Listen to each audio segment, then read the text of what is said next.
Buenas noches, hermanos, el Señor los bendiga. Es un placer el poder estar nuevamente comunicándome con ustedes. En este mes estamos hablando acerca de las misiones. Quiero agradecerles también por el esfuerzo que han hecho en el viaje misionero. Es una gran bendición el poder saber que la iglesia sigue avanzando. En esta oportunidad quiero animarlos para poder seguir adelante con las misiones. Sabemos que nuestro país está pasando momentos bien críticos, bien difíciles, pero esto no debe ser un estorbo, no debe ser una tranca para que el Evangelio pueda seguir adelante, ni tampoco para que las misiones se puedan detener, sino que más bien podamos avanzar más en las misiones. En esta noche vamos a ir a la palabra de Dios y vamos a mostrar claramente que el poder dar las ofrendas misioneras no es una idea de un hombre, ni siquiera de un grupo de personas, sino que es algo bíblico. Y que no importa las circunstancias en las cuales estemos pasando, siempre es necesario el poder dar una ofrenda de amor, una ofrenda de generosidad en cuanto a las misiones. Abran sus Biblias por favor a 2 de Corintios capítulo 8. Segunda de Corintios capítulo 8.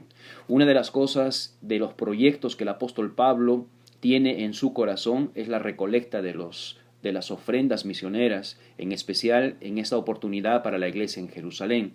Y es una de las cosas que el apóstol Pablo quiere enfatizar en esta carta a los Corintios y va a utilizar varios ejemplos para poder animar a la iglesia para poder dar esta ofrenda de amor a misiones. Una de ellas la vamos a encontrar que va a ser el ejemplo de los hermanos que están en Macedonia. Cuando usted se da cuenta en 2 de Corintios capítulo 8 del versículo 1 dice: Asimismo, hermanos, os hacemos saber la gracia de Dios que se ha dado a las iglesias en Macedonia, que en gran prueba de tribulación la abundancia de su gozo y su profunda pobreza abundaron en riqueza de su generosidad. Una de las cosas que el apóstol Pablo va a hacer y va a recalcar para animar a los hermanos en Corinto es el ejemplo que tenían los hermanos en Macedonia, que estos hermanos estaban pasando tribulaciones, estaban pasando angustias, estaban pasando momentos difíciles en su vida, y él dice, si ellos pudieron hacer esta ofrenda de amor, esta ofrenda de socorro, de misiones, también nosotros podemos hacerlo. Y no solamente va a recalcar y va a enfatizar y exhortar como la iglesia en Macedonia, sino que también nos menciona el sacrificio que hizo el Señor Jesucristo. Veamos capítulo 8, versículo 9, dice lo siguiente: Porque ya conocéis la gracia de nuestro Señor Jesucristo, que por amor a vosotros se hizo pobre, siendo rico, para que vosotros en su pobreza fuésemos enriquecidos. El apóstol Pablo menciona también otro énfasis y es el amor del Señor Jesucristo. Si el Señor Jesucristo en su riqueza, Él se hizo pobre para que nosotros pudiéramos ser ricos, ese es un ejemplo maravilloso de lo que nosotros podemos hacer, de poder enfatizar y poder dar más allá de nuestras fuerzas. No solamente eso, sino que también utiliza el ejemplo de ellos mismos. En el capítulo 8, del versículo 10 al versículo 12, muestra que también en una oportunidad los hermanos en Corinto también estuvieron dispuestos a poder dar esta ofrenda. En el versículo 10 dice, y en esto doy mi consejo, porque esto os conviene a vosotros, que comenzasteis antes no solo a hacerlo, sino también a quererlo desde el año pasado. Ahora pues, llevad también a cabo el hacerlo, para que como estuvisteis pronto a querer, así también lo estéis en cumplir conforme a lo que tengáis. Ellos también estaban dispuestos en una primera oportunidad. Y ahora les recuerda, en una oportunidad ustedes estuvieron de acuerdo, estuvieron dispuestos a poder hacerlo, y Él les recuerda su primera vez de su ofrenda. No solamente eso, sino que también les recalca y les enfatiza lo que el pueblo de Israel también hizo. Veamos por favor en el versículo 14 y versículo 15 dice, sino para que en este tiempo, con igualdad, la abundancia vuestra supla la escasez de ellos, para que también la abundancia de ellos supla la necesidad vuestra, para que haya igualdad. Como está escrito, el que recogió mucho no tuvo más, el que poco no tuvo menos. Les recuerdo también el ejemplo del pueblo de Israel, que cuando estaban en el desierto, no importa cuánto recogieron, si fueron muchos o fueron pocos, el Señor siempre les dio. ¿Qué el apóstol Pablo estaba tratando de decir? Que no importa las circunstancias en las cuales estemos, siempre podemos estar dando ofrendas de socorro para las misiones. Vuelvo a repetir, nuestro país está pasando momentos muy complicados. y pudiera ser una excusa perfecta para poder parar en las misiones. Pero según la palabra de Dios nos va a enseñar que hay iglesias, hay personas, el mismo Señor Jesucristo y aún en el tiempo del pueblo de Israel, ellos pudieron dar no importando las circunstancias. El dar no depende tanto de las circunstancias materiales como de la convicción espiritual. El dar cristiano fluye del corazón. Ella es la expresión del amor de Cristo por la salvación total y completa. No solamente es un deseo, es una convicción. Cuando realmente las ofrendas misioneras son una convicción espiritual, no importa qué es lo que estemos pasando, no importa qué es lo que esté sucediendo, va a ser una convicción y vamos a seguirlo. Deseo que a través de este estudio, a través de estas palabras y esta predicación, pueda usted colocar esa ofrenda misionera como una convicción personal.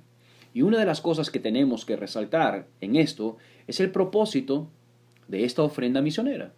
El propósito de esta ofrenda misionera, el apóstol Pablo lo va a explicar claramente en el capítulo 8, versículo 13. Y vayamos allí, por favor, y lo que dice. Porque no digo esto para que para que no haya para otros holgura y para vosotros estrechez. Ahora, la palabra holgura que habla acá está hablando de relajación, de tensión, alivio. No está diciendo en otras palabras, esta ofrenda no tiene que ver solamente para que tengan alivio los hermanos que están en Jerusalén. Y para que ustedes también tengan estrechez, que significa presión. No es quitar dinero para nosotros y para dar alivio a otras personas. No consiste en esto. Consiste más bien en lo que dice el versículo 14. Dice, sino para que en este tiempo, con igualdad, la abundancia vuestra supla la escasez de ellos, para que también la abundancia de ellos supla la necesidad vuestra, para que haya igualdad.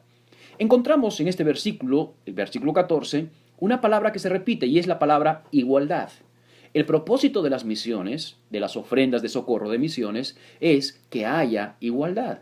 Y esta palabra de igualdad está hablando de similitud, está hablando en condiciones, en proporción, equidad, justicia.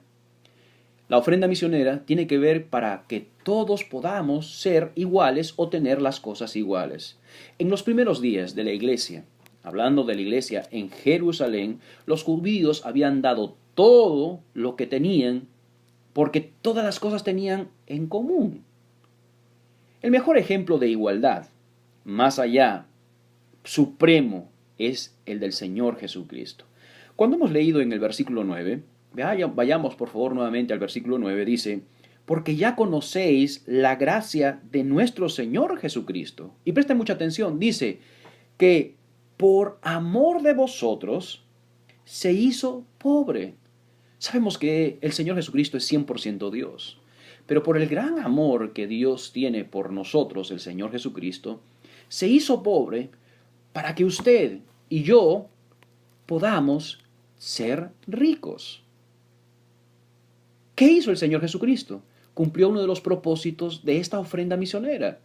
Él llegó, salió de su reino, salió de su lugar, vino, se hizo pobre para que en su pobreza nosotros fuéramos enriquecidos. ¿De qué está hablando el propósito de esta ofrenda? Es tener igualdad. Según el versículo 4, llega momentos en los cuales vamos a tener abundancia y esa abundancia puede llegar a la escasez de personas, poder ayudarlos en su necesidad. Usted podría decir y yo podríamos decir, bueno, pero nosotros no estamos en abundancia, estamos en escasez. Pero allí es donde vamos a comenzar a comprender un principio fundamental. Y este principio fundamental lo encontramos en el versículo 14, que tiene que ver con esta palabra abundancia. Acompáñeme por favor en el versículo 14. Dice, sino que en este tiempo, con igualdad, que es el propósito, y subraya la palabra y ve aquí, dice, la abundancia vuestra supla la escasez. El principio es acerca de la abundancia. Y esta palabra abundancia significa exceso o provisión excesiva. Ahora, usted me dirá, pastor, estamos teniendo problemas de escasez en el país. ¿Cómo es eso de la abundancia? Para poder comprender este principio, primero tenemos que aprender otro principio, y es el principio de contentamiento. Vayamos al libro de Filipenses, capítulo 4, versículo 11. El apóstol Pablo en este versículo va a hablar a los hermanos en Filipos, una iglesia que ha estado dispuesta a dar una ofrenda. Pero él habla sobre un principio fundamental que cada cristiano debe tenerlo. Leamos por favor el capítulo 4, versículo 11. Él dice lo siguiente: no lo digo porque tenga escasez, pues he aprendido a contentarme. Es el principio fundamental, a contentarme. Y él dice, cualquiera que sea mi situación. El concepto no es el de resignación a la pobreza, es más bien la libertad a las cosas materiales. Muchas personas no pueden vivir si no tienen todas las cosas materiales. Pero este principio de contentamiento está diciendo, en otras palabras, no necesito las cosas materiales, necesito lo básico, necesito lo que Dios quiere darme. Es tener conforme a lo que necesitamos. Cuando volvemos a la carta a los Corintios, capítulo 8, encontramos en el versículo 15, haciendo relación a lo del pueblo de Israel, dice, como está escrito, el que recogió mucho no tuvo más, el que poco no tuvo menos. Esto hace relación al libro de Éxodo. Vayamos por favor en nuestras Biblias al libro de Éxodo, capítulo 16, versículo 18. Y dice, y lo medían por Gomer, y no sobró al que había recogido mucho, ni faltó al que había recogido poco. Presten mucha atención. Cada uno recogió conforme a lo que había de comer. Este principio de contentamiento no es el de resignarse a la pobreza, sino el poder saber que lo que necesitamos Dios va a proveer. Y para ser honestos, estamos teniendo más allá de lo que necesitamos. Dios ha prometido en su palabra, en el libro de Mateo capítulo 5, que Dios cuidará de nosotros, que no debemos afanarnos por el alimento y la comida, ni el vestido, ni las cosas básicas que necesitamos, porque Dios va a proveer. El gran problema es que estamos acostumbrados a vivir más allá y nunca estamos contentos con lo que es necesario. Por eso que el salmista, en el libro de Proverbios, capítulo 30, versículo 8, dice lo siguiente: vanidad y palabra mentirosa aparta de mí. Y presta mucha atención y dice, no me des pobreza ni riqueza, manténme con el pan necesario. ¿Qué está diciendo el salmista? Señor, no quiero que me des mucho, dame lo necesario. Que yo pueda aprender a contentarme con lo que yo tengo. Porque en el momento en el cual usted y yo podamos comprender este principio fundamental de aprender a contentarnos con lo necesario, lo demás será de mucha bendición, lo demás será abundancia. Y este principio, cuando aprendemos el principio de contentamiento, surge otro principio que está ligado a este primer principio y es el principio de abundancia. En el capítulo 9, versículo 8, dice lo siguiente concerniente al mismo tema de ofrenda de misionera. Y dice, y poderoso es Dios para hacer que abunde en vosotros toda gracia. ¿Te estás dando cuenta? Está diciendo, si tú das tu ofrenda misionera, que es un principio, debe ser una convicción para el creyente, aún en sus profundas escaseces y tribulaciones, porque lo damos porque es una convicción, y estamos aprendiendo a contentarnos, cual sea nuestra situación, el principio de contentamiento, dice que Él es poderoso para que abunde en nosotros abundancia, es decir, exceso. Está diciendo en otras palabras que Él es poderoso para que nosotros podamos tener una provisión excesiva. Dios nos va a dar más. Sigamos leyendo el versículo, dice, a fin de que teniendo siempre en todas las cosas todo lo suficiente. Principio de contentamiento. Abundéis para toda buena obra. ¿Qué está diciendo el apóstol Pablo? Que cuando nosotros aprendemos el principio de contentamiento y aprender a vivir con lo que necesitamos, Dios es poderoso para darnos abundantemente. ¿Y para qué? Para que nosotros podamos hacer una buena obra. ¿Y cuál es esa buena obra? Dar una ofrenda de misiones. Ahora, en el versículo 10 dice lo siguiente: el que da semilla al que siembra y pan al que come, proveerá y multiplicará vuestra sementera y aumentarán los frutos de vuestra justicia. ¿Qué está diciendo el versículo? Está diciendo, Dios va a dar semilla al que sabe sembrar. Dios va a dar pan al que sabe comer. Dios proveerá y multiplicará sus frutos. ¿Para qué? Para que podamos dar a otras personas. Versículo 11, para que estéis enriquecidos en todo, para toda libertad, la cual produce por medio de nosotros acciones de gracias. Este principio de abundancia comienza aprendiendo el principio de contentamiento.